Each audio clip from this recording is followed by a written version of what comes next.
It's not a bad word, I promise. Now, what word, you ask? I'll tell you right after we roll this intro for this week's episode of Liberty at Home.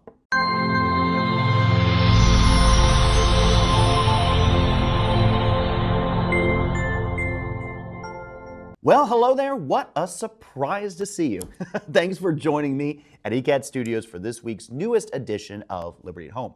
I'm your host, Pastor Adam RIVEIRO, and I lead the Liberty Baptist Church right here in Easton on Route 138.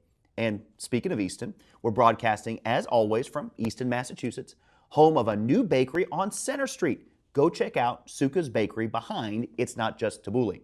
And if that sentence doesn't make sense to you, then you're definitely not from Easton. Today, we're going to read about just one verse as we talk about one word, one single word that strikes abject fear in the hearts of many. Are you intrigued? Well, let's read our verse, and then I'll tell you what word I'm talking about. Psalm 24, verse 1 says, "The earth is the Lord's, and the fullness thereof, the world and they that dwell therein." Each week in churches all across the world, pastors use various theological words and terms. We sprinkle them into our sermons, our public prayers, and into our conversations with those who attend service.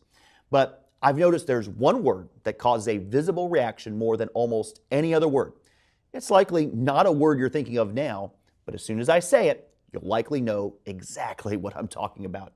Are you ready? The word is stewardship. Just say the word stewardship, and folks gasp as men quickly hide their wallets and women clutch their purses. Okay, that's a slight exaggeration. However, stewardship usually involves thoughts of building programs, capital campaigns, and annual budgets. Stewardship makes people think of a thermometer prominently placed in the sanctuary of the church to aid in tracking the financial progress of a special project. Yes, people can get very nervous when the pastor begins talking about stewardship. Now, I'm not a marketing guru, but if I was to make a slogan for the word stewardship, I think it would be this: stewardship. It's a lot more than money. You see, our view of stewardship is often so narrow that all we consider is our finances.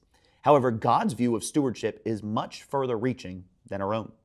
What is stewardship then? Well, it's when someone cares for something on behalf of another. Remember Psalm 24, verse 1?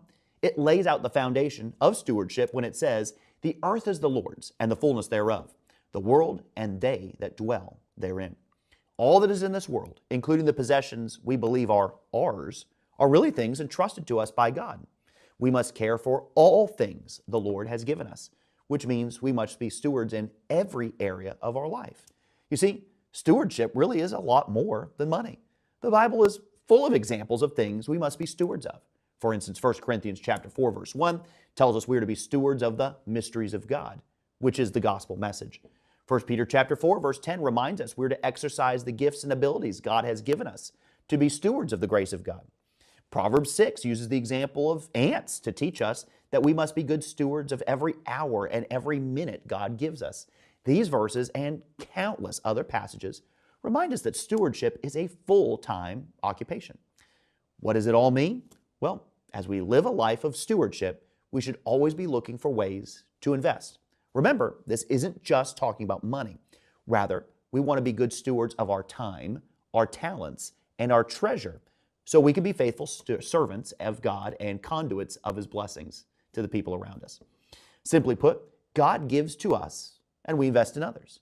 As we continue to invest, God entrusts us with more, which we again invest in others.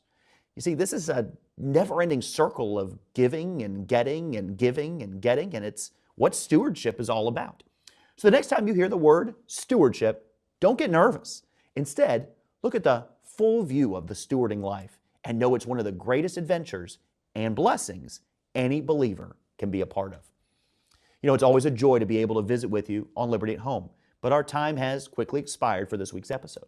But right before I go, I want to remind you to make this week the week you visit us at Liberty Baptist Church. We're located at 800 Washington Street in Easton, and we meet on Sundays at 10 a.m., 11 a.m., and 5 p.m., as well as having a midweek service on Wednesday at 7 p.m. Want to learn more about us before your visit? We're an open book. You can check out our live stream services, sermon podcast, doctrinal statement, and so much more at mylibertybaptist.org. You know what I'm about to say, right? Where the Spirit of the Lord is, there is liberty.